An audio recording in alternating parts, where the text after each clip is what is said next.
Halo, Assalamualaikum. Welcome back di channel Keluarga Rahmawan dan di fanpage Bright Kids Study Club. Kita mau melanjutkan membahas buku Bu Pena jilid 5C, teman-teman ya, tema 6. Nah, kali ini kita sudah memasuki latihan soal subtema 3 yang ada di halaman 80. Oke, langsung kita bahas aja. Oke, muatan bahasa Indonesia ya. Bacalah teks berikut untuk menjawab soal nomor 1 sampai 5. Menjaga suhu yang nyaman di rumah bisa dengan mengurangi perpindahan panas dari luar ke dalam bangunan dan begitu pula sebaliknya. Sebisa mungkin kita harus bisa menahan perpindahan suhu dingin dari dalam ke luar bangunan. Kita dapat menggunakan bahan pelapis yang berfungsi sebagai insulasi panas. Proses yang digunakan untuk mengurangi laju perpindahan kalor yang berasal dari konveksi, konduksi, dan radiasi. Pertanyaannya nomor 1. Kata-kata kunci yang tepat pada teks di atas adalah, kata kuncinya adalah suhu dan kalor, teman-teman ya, karena di sini membahas tentang perpindahan panas.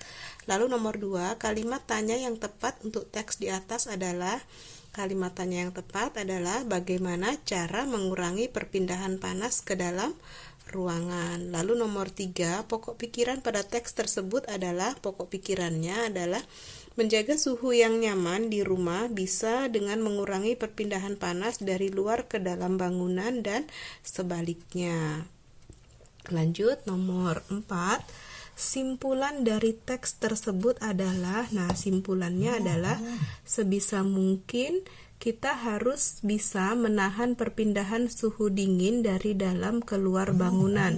Caranya menggunakan bahan pelapis yang berfungsi sebagai insulasi panas atau proses yang digunakan untuk mengurangi laju perpindahan kalor yang berasal dari konveksi, konduksi, dan radiasi. Lalu nomor 5, tuliskan 2 pertanyaan berdasarkan teks tersebut. Nah, ini pertanyaannya bisa bagaimana cara menjaga suhu yang nyaman di rumah. Lalu pertanyaan kedua, bisa juga apa fungsi bahan pelapis ya. Lalu kita lanjut muatan IPA. Nomor 1, Ibu ingin mengambil kue yang baru selesai dipanggang dari dalam oven. Untuk menghambat kalor dari loyang, Ibu sebaiknya menggunakan, nah untuk menghambat kalor itu maksudnya agar tangan Ibu tidak panas ya. Jadi sebaiknya Ibu menggunakan D, kain lap.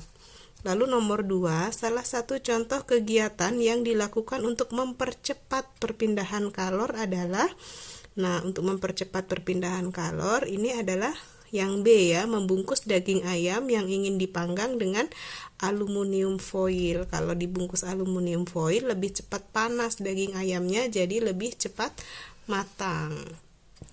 Nomor 3, perhatikan gambar berikut. Ini gambar anak-anak yang sedang berkemah dan melakukan kegiatan api unggun ya. Lalu pertanyaannya, udara sangat dingin meskipun berada di dekat api unggun, Made masih merasa kedinginan. Apa yang harus dilakukan oleh Made? Yang harus dilakukan adalah lebih mendekat ke api unggun atau dibantu juga dengan menggosokkan kedua telapak tangannya ya. Nomor 4, agar kita tidak merasakan panas saat berjalan di siang hari, kita dapat menggunakan alas kaki yang terbuat dari karet ya, seperti sendal itu dari karet atau sepatu, sol sepatu juga dari karet ya. Itu merupakan isolator panas, tidak menghantarkan panas. Jadi kaki kita tidak akan terasa panas ketika berjalan di siang hari yang terik.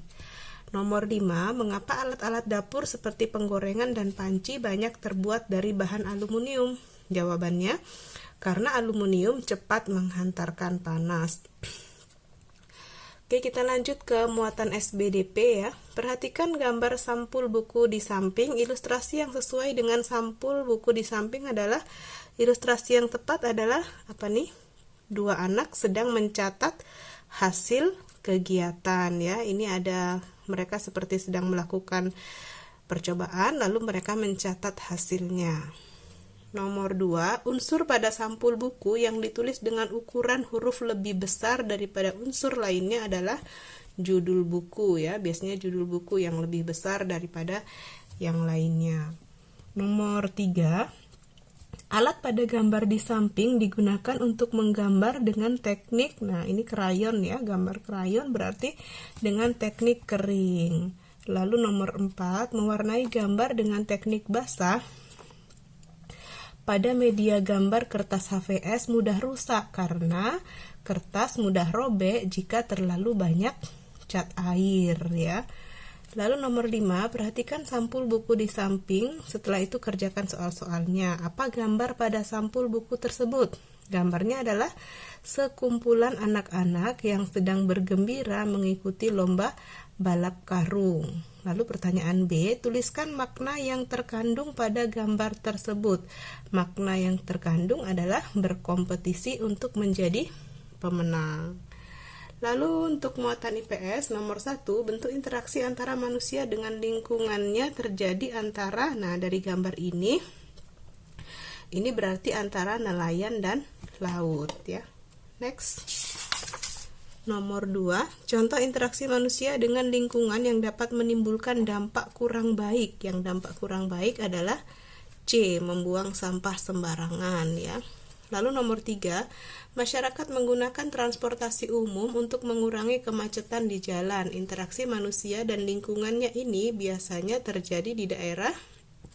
Nah, kalau ada kemacetan ini biasanya di perkotaan ya. Nomor 4, mengapa dataran rendah sering berkembang menjadi daerah perkotaan yang padat penduduk? Jawabannya, karena dataran rendah itu sesuai untuk permukiman, makanya di dataran rendah itu jadi perkotaan dan padat penduduknya. Nomor 5, tuliskan 2 contoh interaksi manusia dengan lingkungan yang berpengaruh pada lingkungan sosial budayanya. Contohnya yang pertama, siswa yang berlatih tari tradisional, lalu anak-anak yang mempelajari musik tradisional itu ya, berpengaruh kepada sosial budaya. Kita lanjut ke muatan PKN nomor 1. Pada jam istirahat, Made membeli minuman kemasan di kantin. Tanggung jawab Made setelah menghabiskan minuman itu adalah, nah setelah menghabiskan minuman itu seharusnya Made membuang ke tempat sampah. Nomor 2, kelas Komang berdiskusi tentang kesenian apa yang akan mereka tampilkan di pentas seni sekolah. Dalam diskusi, hak yang dimiliki seorang anak adalah hak untuk menyampaikan pendapat ya. Nomor 3, Made akan membeli sepatu baru. Ia bingung memilih antara sepatu buatan dalam negeri dan sepatu impor. Sebagai warga negara yang baik, sebaiknya Made memilih sepatu buatan dalam negeri ya, sebagai wujud cinta tanah air. Lalu nomor 4, Dedi ditugaskan untuk membawa bola lampu oleh kelompoknya untuk praktik di kelas IPA. Dedi melupakan tanggung jawabnya sehingga tidak membawa bola tersebut. Apa akibat tindakan Dedi? Akibatnya karena dia tidak membawa bola, maka tidak dapat mengikuti kegiatan praktik IPA karena tidak ada bolamnya. Lalu nomor 5, tuliskan 3 cara yang dapat kita lakukan agar dapat menjadi orang yang bertanggung jawab. Ini teman-teman bebas ya, menuliskan sesuai ide masing-masing. Di sini saya berikan contoh 3 cara agar kita menjadi orang yang bertanggung jawab. Yang pertama adalah memahami tugas dan kewajiban, melaksanakan tugas dengan disiplin, dan menghormati hak orang lain. Ini ya teman-teman. Oke, udah selesai pembahasan kita. Tema 6, soal subtema 3 ya. Nah, next kita akan memasukin tema 7. Untuk teman-teman yang membutuhkan materi lain, teman-teman bisa cari di playlist ya, teman-teman. Jadi temukan dulu channel kita, lalu klik playlist, di situ akan muncul video-video yang sudah di-upload. Jadi teman-teman bisa cari di situ ya. Oke. Jangan lupa like, comment, subscribe, dan share ke teman-teman yang lain ya. Mohon maaf jika ada kekurangan. Thank you for watching. Bye-bye.